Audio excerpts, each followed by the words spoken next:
அதாவது அமலாக்கத்துறை வந்து எங்கெல்லாம் ரைடு நடத்துனுச்சோ இதுக்கு முன்னாடி உள்ள மாநிலங்கள்லாம் நீங்கள் பார்த்தீங்கன்னா தெலுங்கானாவில் சந்திரசேகர் ராவ் அவருடைய மகள் கவிதாவை வந்துட்டு அமலாக்கத்துறை வந்து மதுபான வழக்கில் தான் கைது செய்தாங்க. அதே போல் டெல்லியில் பார்த்திங்கன்னா ஆம் ஆத்மி கட்சி கெஜ்ரிவாலை இதே மதுபான ஊழல் வழக்கில் தான் வழக்கு தொடுத்தாங்க, கைதும் செய்தார்கள்.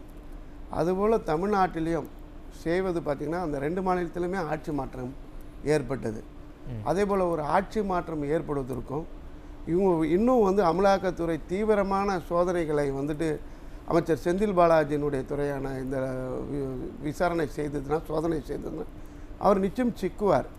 இந்த சிக்கிறதெல்லாம் பார்த்திங்கன்னா ஊழல் வழக்குகளில் கொள்ளை அடிப்பதில் இது பண்ணுற இது. அதனால் ஆட்சி மாற்றத்துக்கும் இவர்கள் கைதாக ஏற்கனவே 1 ஆண்டு சிறையில் இருந்தார்.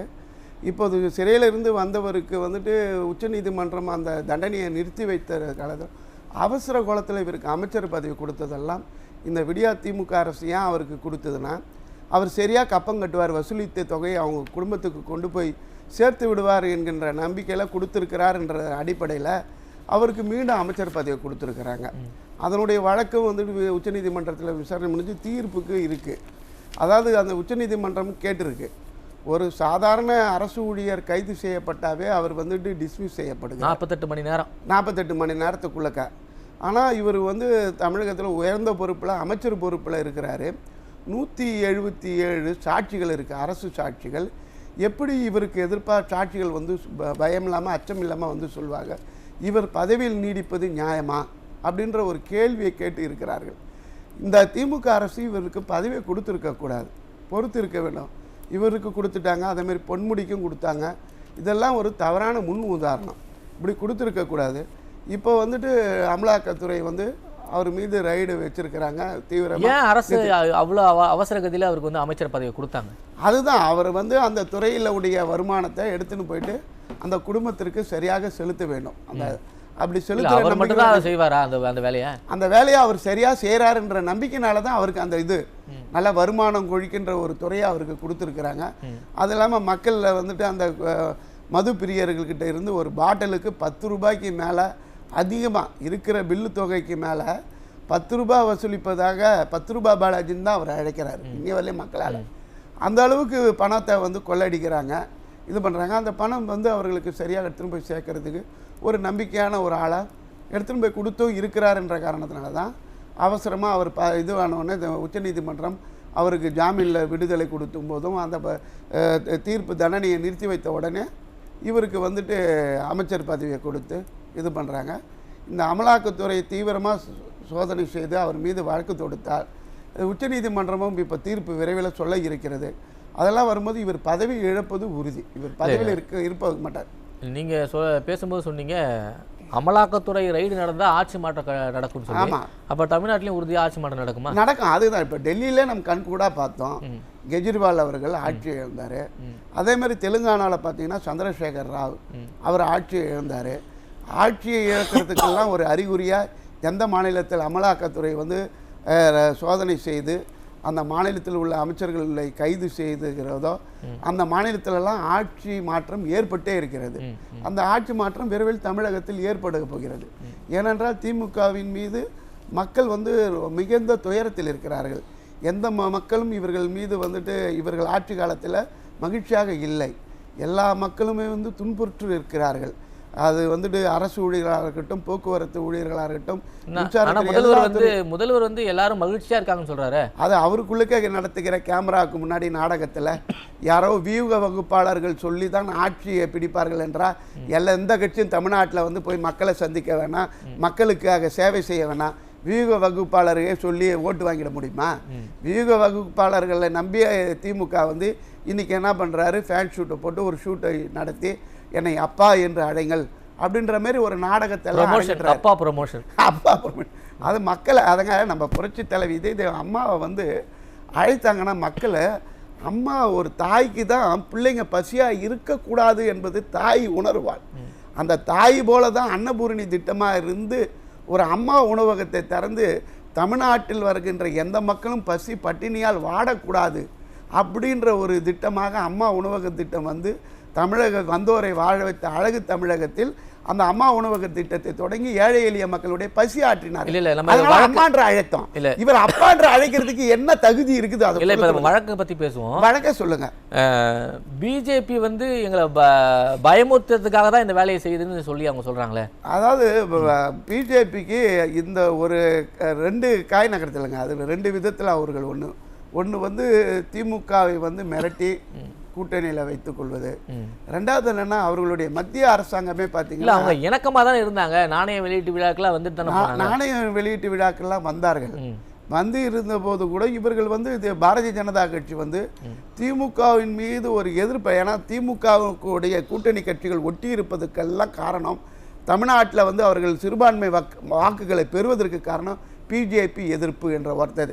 நாங்கள் மதத்தை எதிர்க்கிறோம், மதவாதிகளை எதிர்க்கிறோம் அப்படின்ற ஒரு இதுக்காக வேண்டி இது திமுகவிற்கு கோல், அதாவது ஃபுட்பாலில் சொல்லுவாங்களா, பாலை வந்துட்டு பாஸ் பண்ணி தரது, அந்த ஆள் வந்து கொண்டு போய் கோல் அடிக்கணும் அப்படின்ற மாதிரி பந்தை வந்து கடத்தி தருகுது திமுகவிற்குன்ற மாதிரி தான் பாரதிய ஜனதா கட்சி செய்கிறதுன்றது என்னோட நினைப்பு. அதனால தான் மும்மொழி கொள்கையை வந்துட்டு இப்போ வந்து கொண்டு வந்து திணிக்கிறது எல்லாம் செய்யறது வந்துட்டு. என்னோட கேள்வி என்னன்னா, மார்ச் 14ஆம் தேதி திருப்பி வழக்கு வர இருக்கு. ஆமா, அந்த வழக்குக்காக இந்த ரைடு போயிட்டு இருக்கா? ஏதாவது போதுமான ஆதாரங்கள் இல்லையா? ஆதாரம் திரட்டிட்டு இருக்காங்களா? இல்ல, ஆதாரங்கள் இல்லாமல்லாம் அவரை கைது செய்து 1 ஆண்டுகளுக்கு மேலாம் சிறையில் இருந்திருக்க முடியாது. அவர்கிட்ட இருக்கிற மார்ச் 14 இப்போ வழக்கு வர இருக்கு. அந்த சூழ்நிலை திருப்பி ரைடு போகுது, அதனால கேட்குறேன். அதாவது வந்து அது வந்து மின்சாரத்துறை சம்பந்தப்பட்ட இது நினைக்கிறேன். இப்போ வந்து மதுவிலக்கு பிரிவு, ஏன்னா நேற்று வந்து டாஸ்மார்க்கினுடைய ஹெட் ஆஃபீஸில் தான் வந்துட்டு அமலாக்கத்துறை வந்து ரைடு நடத்தியிருக்கிறாங்க. அவர் மீது வழக்குகள் வந்து அமலாக்கத்துறை 1 வழக்கு 2 வழக்காக கூட போடலாம். அப்படி இருக்குது. வேற ஏதாவது ஒரு வழக்கு வந்து அவர் அந்த வழக்கில் அவரை வந்து கைது செய்வதற்கான கூட நீங்க சொல்றத பார்த்தா எந்த துறையா இருந்தாலும் ஊழல் செஞ்சிருவாருங்கிற மாதிரில சொல்றாங்க. அவர் ஊழல் அமைச்சர் தானங்க.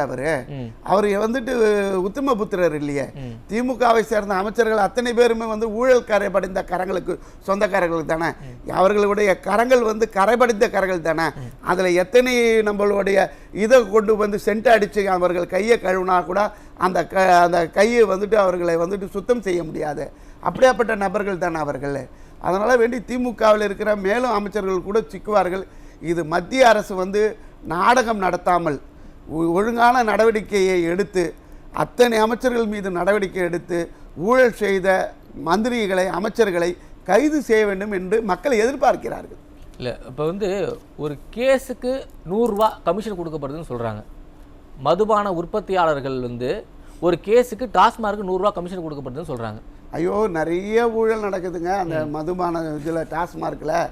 அதாவது மதியம் 12 மணிக்கு கடை திறக்கிறாங்க, நள்ளிரவு 10 மணிக்கு கடையை மூடிட்டதுக்கு பிறகு பார்த்திங்கன்னா எல்லாமே வந்துட்டு அந்த விலைகளில் எல்லாம் இப்போ 24 மணி நேரமும் தமிழ்நாட்டில் டாஸ்மார்க்கில் சரக்கு கிடைக்கும். பின்னாடியே பார் இருக்குது. பாரில் வந்து பாரை எதிர்த்து மக்கள் எல்லாம் போராடி கொண்டு கூட இருக்கிறாங்க. ஆனால் அந்த மதுபான பாரில் பார்த்திங்கன்னா பாதிக்கு பாதி விலையில் விற்கிறாங்க. அதுவும் மது பிரியர்கள் வாங்கி குடிக்கிறாங்க. இப்படிலாம் ஒரு நிலைமை தமிழ்நாட்டில் இருக்குது. அதாவதுங்க, அரசு கஜானாவுக்கு வர வேண்டிய பணங்கள் எல்லாமே இப்படி வர வேண்டிய எல்லா துறையிலிருந்து வர வேண்டிய பணம் தனிநபர்களுக்கு செல்வதனால தான் தமிழகம் வந்துட்டு இந்தியாவிலேயே அதிகமான கடன் வைத்து கொண்டு இருக்கிற ஒரு மாநிலமாக மாறி இருக்கிறது. இவர்கள் வளர்ச்சி அடைஞ்சிருக்கோம் தானே சொல்றாங்க சார். வளர்ச்சி என்பது என்ன சார்? வளர்ச்சி அடைந்ததுன்னா இவங்க வந்து சொத்து வரி, வீட்டு வரி, மின்சார வரி, எந்த வரியும் உயர்த்தி இருக்கக்கூடாது இல்லை சார். அப்போ அரசுக்கு வர வேண்டிய கஜானாக்கள் வர வேண்டிய பணம் இப்படி அரசுக்கு வராமல் உங்கள் தனிநபருக்கு உங்கள் குடும்பத்துக்கு அல்லவா வருது. அப்படி வர்றதுனால தானே இவ்வளோ லட்சம் கோடி அதிகமாக கடன் வாங்குகிற மாநிலத்தில் தமிழ்நாடு இன்னைக்கு முதன்மையாக இருக்குது. இதெல்லாம் மக்கள் பார்த்து கொண்டு இருக்கிறார்களே. இதே கரூர் பொதுக்கூட்டத்தில் அன்றைய எதிர்க்கட்சி தலைவராக இருந்த இன்றைய முதலமைச்சர் மு.க. ஸ்டாலின் போய் முதலாக பகிரங்கமாக குற்றச்சாட்டு வச்சு பேசிய ஒரு நபர். நாங்கள் வந்து இவர் குற்றவாளி என்பது தெரிஞ்சு இவர் குற்றம் செய்கிறார் என தெரிஞ்சு தான் அதிமுக அவரை கட்சியை விட்டு நீக்கியது. அந்த நபரை உடனே கட்சியில் சேர்த்து மாவட்ட செயலாளர் சேர்த்து அமைச்சர் பதவியை கொடுத்து இப்படிலாம் பண்ணுறீங்கன்னா என்ன அர்த்தம்?